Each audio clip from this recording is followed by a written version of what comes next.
Everyone wants to leave a legacy of positivity in the world around them.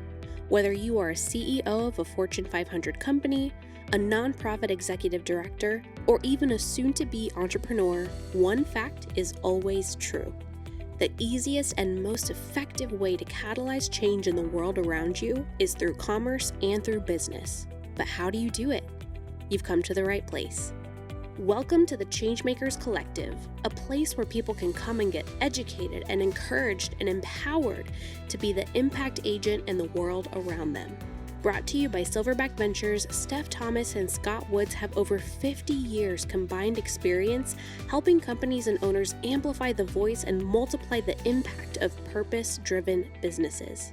Join us each week as we discuss what it means to live a life of purpose on purpose.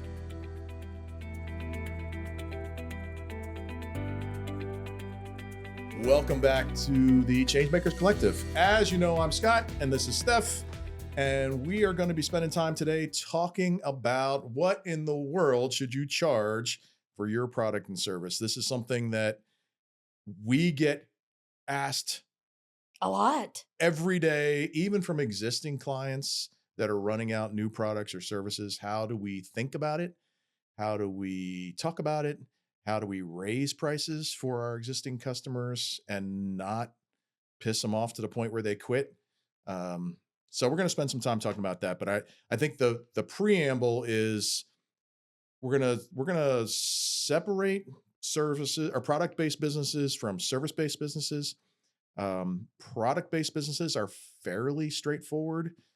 You have a fixed cost for those products. If we have a client that's in the coffee business, the price of coffee is the price of coffee is the price of coffee. You buy unroasted green beans from Guatemala, you're paying X dollars a pound. You have to charge that cost plus some other components, which I think we should talk about now because I think it's important to think through all of the different components of your cost. Very often, if I'm thinking about a cup of coffee, I'm thinking about how much does it cost for the beans? How much does it cost for the cup? How much does it cost for the sleeve? How much does it cost for the cream or whatever frou-frou stuff you're putting in there? And then I'm saying, okay, well, I'm just going to charge double that. You know, Scott, I was just talking to someone about that very thing. And I said, okay, but how do you pay yourself for the time to find the clients, the time for your meetings? Because that's all a built-in charge that Yes. if you worked a 9 to 5, you would factor all of those things in. And a lot of people forget that. Oh, yeah. No, almost everybody. Mhm. When you're sitting down, especially in the early stages of your business, you want to price your product in such a way that people buy it in huge quantities so you can feel like you're successful.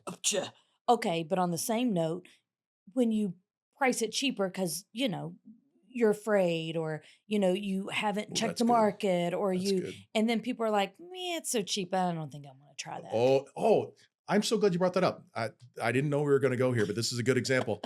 I worked for a company that sold bottled water. Mm-hmm.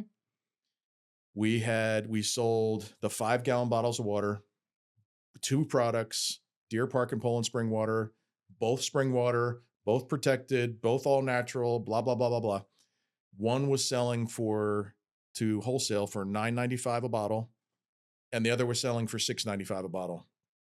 And we had people say, well, clearly the one that's $6.95 must not be as pure as the one that's $9.95. I did that in the store the other day. There was these 2 products, and I thought, well, that Yes. one's more expensive. Yep. It's probably It better. must be better. There's a perception of value in cost. Right. You have to be careful when you're creating your pricing models that you take into consideration. You cannot be the lowest cost to market from the consumer standpoint. Otherwise, people will automatically assume it's an inferior product. So we jacked the price for all new not jacked. We increased the price for all new customers in that bottled water example from $6.95 to $8.95. So it was only $1 difference. Mm-hmm. And we sold 5 times as much. 5 times. Same product. you take not only 5 times in volume, but if you take that and multiply it by the $2 per bottle that we sold it for more with the same cost, yeah, Big deal. it was a good year that year. I was talking to a lawn care specialist, and they were bidding on various contracts, and so they had way Mm, underbid, and of course they got the contract, and um, then they realized that okay, first we underbid, so that was an issue, but they underbid by so much that then they couldn't pay couldn't, yeah, people, exactly right? right. So they lost the contract the next time simply because they had to so drastically change Yep, their pricing yep, model yep. that it was a problem for their client. Yeah, So, so we'll talk about service in a second. Let's go back mm, to talking about product okay, versus services. So you're buying your cup of coffee. All you're thinking about is the cup, the sleeve, the coffee, the creamer. What people fail to incorporate is exactly what you said. You've got to factor in your time. You've got to factor in delivery. You've got to factor in taxes. You've got to factor in the next level of your business. cost of doing business. Think about your overheads. If you're renting a space, you've got to divide your rent by the number of cups of coffee you're going to sell to come up with the price needs to be. All of those factors come into consideration when you're using the cost plus model that many business owners fail to incorporate. Well, I'm not going to pay myself until I get off the ground. Okay, well, that's fine. But you still have to incorporate what you're going to pay yourself into the price. Otherwise, you'll never be able to pay yourself. Right. So, having a full on list of every potential expense and just list it all out. List everything, all the overheads, all the retirement benefits, all the medical insurance, all the utilities, excuse me. All of those become components. You're going to come to some huge number. And then you're going to go, all right, how much coffee? I remember sitting down with Brian at Rock Hill Coffee saying, how many cups of coffee do you have to sell to cover your rent and all the things we just talked about? And he's like, well, at the price I thought I was going to sell it at, I'm going to have to sell like 10,000 cups a month. I said, can you do 10,000 cups a month? No, you cannot do 10,000 cups a month. So you have to. He probably can now.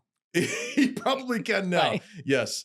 Brian is a fantastic success story. I would love to have him on our show here. I've talked to him once about it before. His story from going on a trip, calling me from the airplane and saying, hey, this is something I think we ought to do, to now 3 years later Having a brick and mortar. having a brick and mortar plus a camper plus a second camper, and now being the official coffee of Rock Hill is very, very It's cool. a cool thing. Yeah, his story is unbelievable. Scott, something else that you didn't say that's a big deal, right? So, what I see a lot of times is people will say, well, I'll use a cheaper cup or I'll use a cheaper, and Yep. then Yep. it comes across as you're cheap. Yeah, I mean, I think you really have to understand where you want to position yourself in the market. Is it a premium product? Again, this kind of goes back to our conversation about your market differentiator. Mm-hmm. If you are trying to set yourself apart from a crowded market, especially in the product-based businesses, there's a zillion coffee companies out there. How do you separate yourself from the masses? And if you're going to separate yourself from the masses, there's a good chance you're going to have a premium model that you're going to use. But you got to research that. Yeah. And I think, again, so going back, you've got all the components, figuring out your capacity is super important from a product-based business. How much can you do? You are macking in on every level. Everything's working at 100%. You're working 40 hours a week producing this product. What's the maximum throughput that you can create in a month? And then dividing your total cost by that number tells you the maximum cost per unit. I guess this is a little bit of a math exercise. So forgive me. Hello, algebra. Forgive me for making it about the math, but but it's a true thing, if right? you're going into business, you have to have your eyes open to what it's going to cost you. Right. Otherwise it's just a hobby that is going to literally eat your lunch if you try to take it to scale. Yeah. There's also the scare factor, right? What if I charge this and no one buys my product?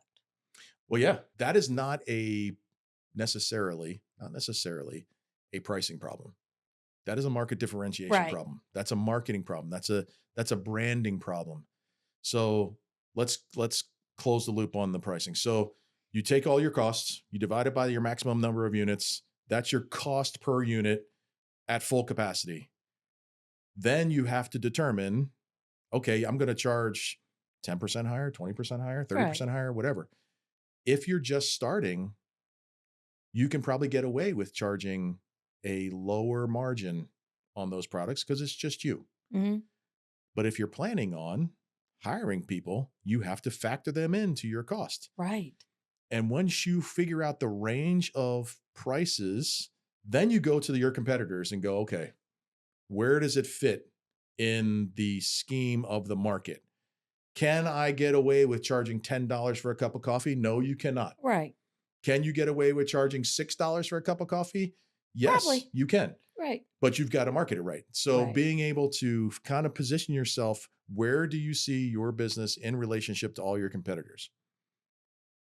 Cool. On did I miss anything on the product based stuff? No, I think you really kind of hit it. And then don't be afraid to reevaluate. Yeah, I will reevaluate. say discounts are your friend. Oh, yeah. We talked about this right before we came on the air. Discounts are your friend. It is incredibly difficult to build a base of customers on a low price point and then go back to them and say, oh, by the way, that cup of coffee you're paying $3 for and you were so excited. I didn't change anything, but Yes, it's now $5. right. And oh yeah, next year it's going to be $6.50. Right. And next year it's going to be $6.25 or 'Cause $7.50. people don't care that Nope. They don't care about the cost Right. going up. they just know it's the same product and you charged more. Staying with the coffee thing, as recently as last week, had a conversation where the price of Oh, yeah. coffee coming into the United States, we have a client of mine that is a coffee exporter from Guatemala. He exported it, put it on the water, and it cost $3.75 a pound. By the time it went from Guatemala to Miami, the cost was $4.75 a pound, and he had to pay the difference. Yeah. No difference on the water. All it did was travel from Guatemala to Miami, and the price went up $1 a pound Yeah, but if times you a can't afford it, 20,000 pounds Right. container. if you And can't afford it, then it's stuck it's there. stuck in customs, and you So can't you have pay to the charge duty for that. Mhm. Yeah, it's So a thing. going back to the discounts. So when you have that $3 cup of coffee from a cost perspective, don't say, oh, well, I can charge $3.50 and get the corner of the market. Because again, as your costs go up, you have to increment the price. Right. Every single shopper, at least in the United States, loves a deal. We all know the Kohl's model where you walk out and you bought Cole's cash. Yeah, you bought and you bought a shirt that says it was $75 and you would have never paid $75. Right. You got it for $15 and you're like, woohoo, I got a $60 discount. The perception of that $60 discount, even though it's not real, Right. makes you want to go back and buy more. Absolutely. If I went in and bought that same $15 shirt and I went back and it was $18 and they just raised the price seemingly arbitrarily, I would think twice about buying it. Absolutely. So I say that to say when you're setting your pricing, start with what your maximum price will be. That cup of coffee is normally, and probably $6.50. probably a cup of coffee is the wrong way. If you're selling a bag of coffee beans, Mm-hmm. it's going to be $25. It's specialty coffee. It's coming from there. It's single source, whatever the case may be. It's $25. But for all new customers, we're going to give you a discount down to $18. Right. That way, if you set up the discounts correctly and say this is for a limited time or a limited population of people or whatever the case may be, a volume discount, it allows you to increment the price up and just reduce your discount. And people are still thinking they're getting a bargain because they Right. are. Well, but you have to do your math equation. Yes. You have to know how much it's worth in the market. So you got to do your research so that, when you say, well, how much do I charge for this? You have a game plan of how to discount and how to appropriately. Yeah. And notice price. that I didn't say you're discounting off of the cost. Right. You're discounting off the max value. Right. So when let's pivot, because this is a good place to pivot into service businesses. Mhm. Service businesses are much harder to price, Right. much harder, because typically when we set up our consulting business, the cost is minimal, Right. right? I mean, it's rent, business cards, some marketing, A good website. a good website, a good podcast producer, like Right. those, but they're far less variable. Right. Those are fixed things that we pay and move on. But being understanding, this is where the perception of value and cost is really, really important. Probably the best example is attorneys. Okay. So you go and you hire an attorney. Somebody in your family is getting divorced. And you say, hey, I want the best divorce attorney in Charlotte. And the partner comes back and says it's $400 an hour. But my associate is only $150 an hour. And the paralegal is only $50 an hour. Now, the partner and the associate have the same schooling. The only difference is one's got more experience than the other, and then one's got a brand name versus Right. the other. And yet, you're willing because you think if I'm paying $400 an hour, it must be the greatest attorney of all time. This is where pricing your service business becomes complicated. The conversation around where you fit in the marketplace becomes a real point of research and design. And I say design specifically because that's what it is. You have to design your price to fit your service and your market. Scott, when we were figuring out the pricing for what we do. So, in a service market, you can kind of do an a la carte, right? Mm-hmm. So, if you're coaching or you're doing a leadership, these are, I charge this Package for, price. right. Yep. It's what I charge the customer.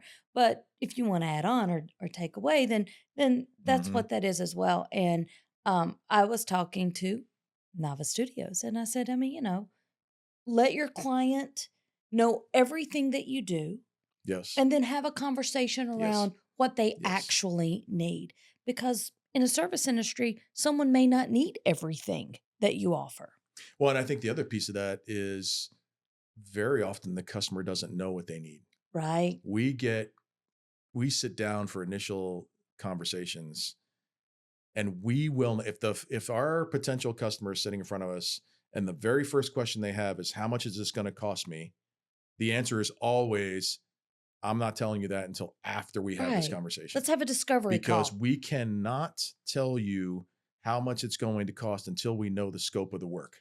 Well, Scott, how many times have we talked to someone and they called us because they wanted to scale the business, but really we have conversations around everything else. They just didn't Oh yeah. know.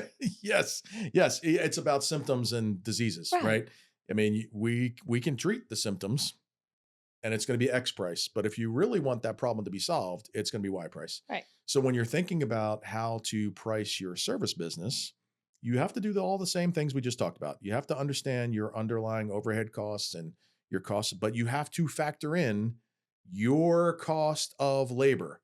What would the customer pay if they hired you full time as an employee? Okay, well, let's talk about this for a second. So let's say someone hired us to do a board training. Mm-hmm. Well, we have to factor in the cost of the paper, the cost of the tchotchkes. Now, the client doesn't need to know that they are Mm-hmm. always paying for the tchotchkes or whatever, but it is still It's a real cost hard cost for us. us. That's correct. Right? And there is definitely time that we set aside to prepare. We've got to research, we've got to prepare, we've got to create, we've got to practice. There's things that go into it.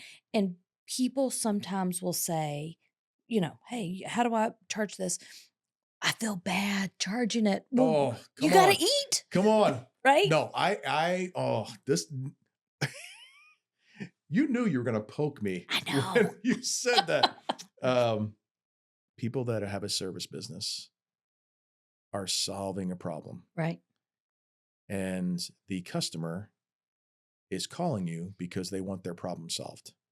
Whether that is a lack of engagement on their board of directors, or they have a financial deadline, or they're trying to sell their business, or whatever the case may be. They have a leadership problem. Yeah, they need help. That is not free. Right. if you hired somebody full time to do that job, how much would you be willing to pay them? And when they tell you what that number is, the response in your mind is going to be, yeah, but you're paying that person every year. You're not paying them 1 year and then just firing them. Right. You're hiring Or that one person project. for, if you're hiring a CFO, it's $150,000 a year and it's in perpetuity.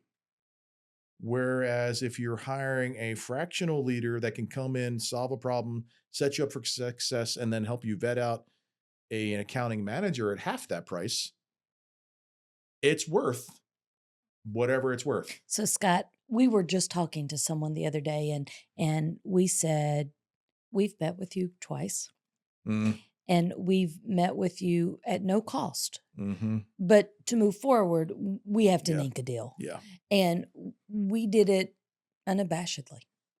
Right? Yeah. I mean, you don't go into a Starbucks or into a car dealer or call your refrigerator repairman and expect them to say, oh, well, it's really not that big of a Right. deal, so I'm just not going to charge you. Someone asked me this the other day. We were just talking about this, and I said, okay, Publix. I love Publix. Not that we sponsor us in any way, but I love Publix. But you can go in and get a sample, right? With the expectation that you're going to buy the ham or you're going to buy whatever it is. I think that's kind of what that looks like in a service industry sometimes. Sometimes you have to have a conversation that is no cost to the client. Yeah, I mean, I think that's an important component, right? And again, we're talking about how you create your pricing model. Right. You have to build in the thought process that you're going to have. We typically have a 90-minute discovery meeting. Call. Mm-hmm. That's no cost to the client.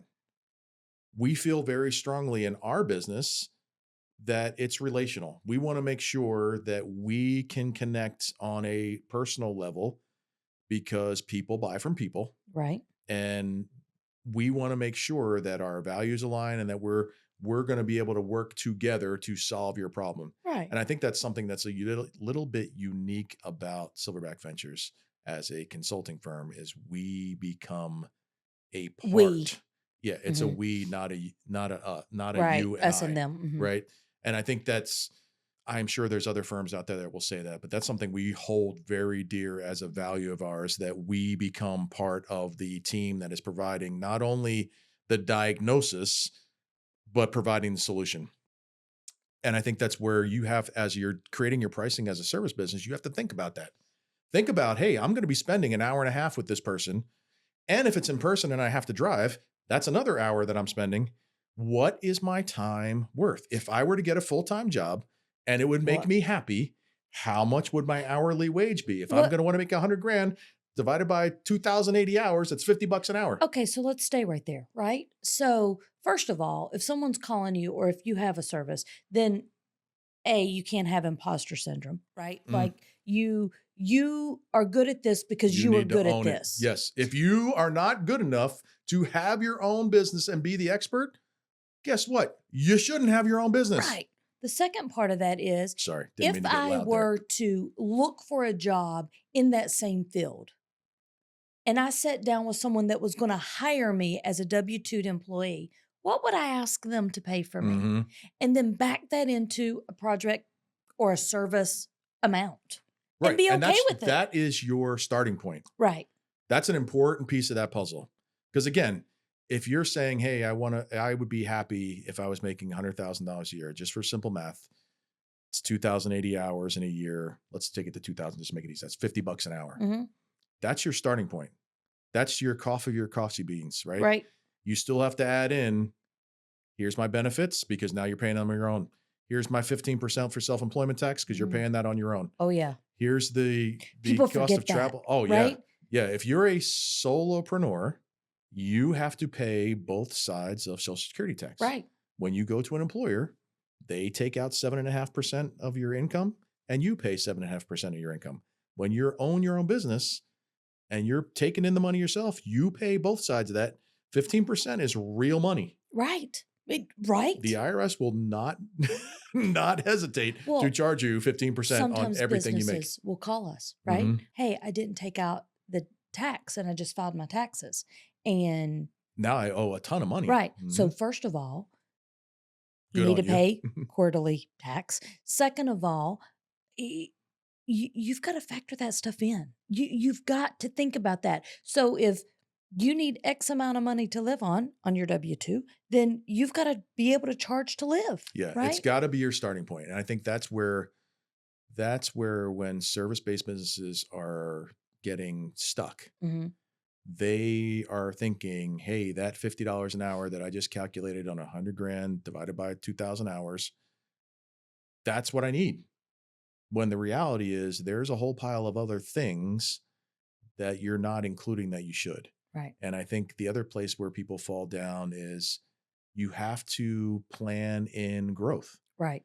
Every startup, every entrepreneur, they all say, hey, if I just had money, I could start my business. Right. And the vast majority don't need money. They need a better idea. Right. And they need initiative and they need structure. So when you're creating your pricing structure, you need to have a starting point. On the product side, it's your base cost plus all the factors. Right. On the service side, it is your take-home hourly wage that you want, plus taxes and vacation and medical Stuff. insurance, Gas, and college tuition for your kids, right. and all the things. meeting cost. I want to change gears for just a second. Go so for it. we are coming from a stand right now up to this point of you are starting a business. Mm-hmm. Let's talk a little bit about those that already have a business and they've realized, okay, maybe the cost structure wasn't what it needs to be. So I was having a conversation with a client and they said, okay, I've got to raise my prices. Mm-hmm. I have moved locations. I've had to hire people. I've got to change my prices. What do I do next? And I said, well, I mean, you got to have hard conversations. Can't go to your client and say, well, I got a new spot, so I'm going to raise my prices on you. Yes. It's just not going to work. Yes. However, you can go to your client and say, hey, we have a contract for this. These are the added values that we're going to have. Well, and I think the other thing you can do that I've used with a couple of people is you need to grandfather those folks in. So Absolutely. going back to the example I gave with the water business, we didn't arbitrarily just raise everybody's price by $2. We've had customers for years and years and years and years that were paying $6.95. What we did is we incremented them 50 cents. Mhm. But every new customer coming in, it was at the new price. Right. You can do the same thing when you're moving locations. If you find out, hey, my cost, again, we're in a situation where inflation has not been this high in a very long time. Right. Prices are changing every 5 minutes. You have to be able Higher to be prices nimble. for less product. Exactly. Mhm. Shrinkflation. Right. You have to be nimble in your pricing structure so that's where the discounts really help. If your product is worth $100 and you are okay with selling it at 20, you have a lot of room, or 50, you have a lot of room to play around with that. And I think that's where, as you're in your description of your person moving locations, okay, if you're going to be loyal to me and stay with me and come with me to this new location, I'm going to keep your price the same for the next Out of respect for our 12 months relationship. or the next 6 months, or I'm only going to increment it 10%. And every new customer in the new location is paying the new full baked in rate. Which means you have to go get some new customers. Yeah. Oh, 100%. Right.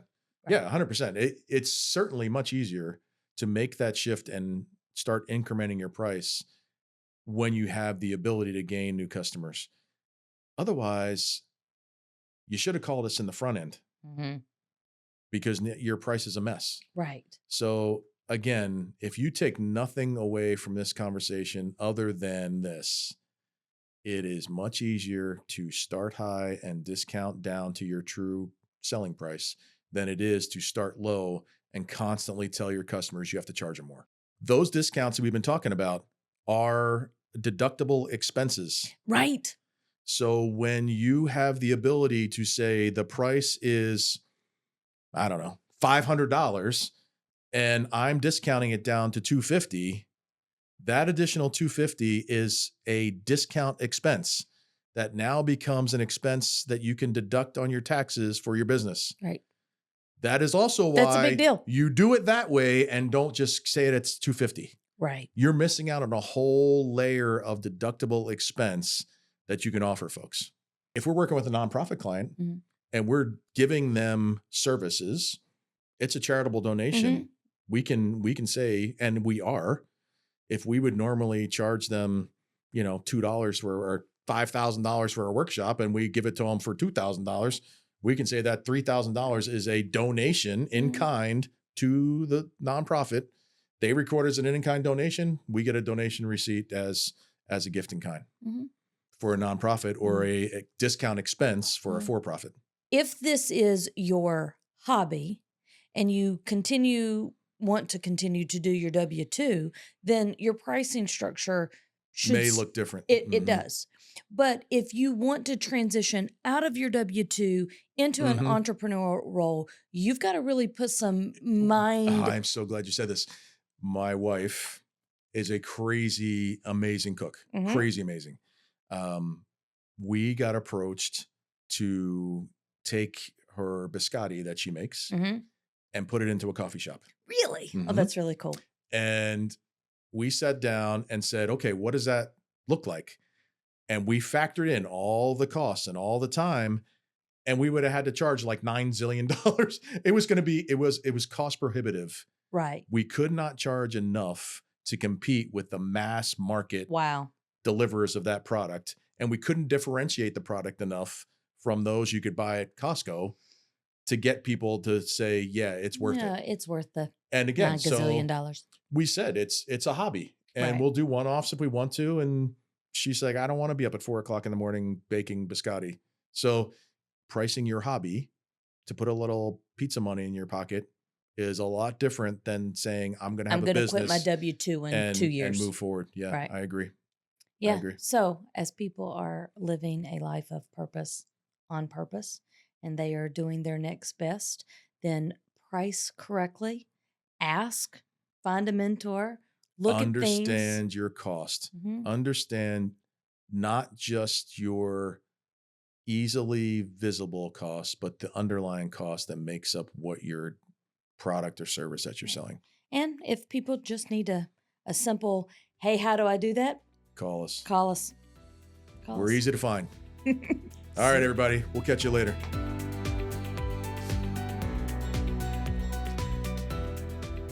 Thank you for listening to the Changemakers Collective. If you've enjoyed this episode, please help us grow our community by leaving us a review on Apple Podcast or rating us on Spotify.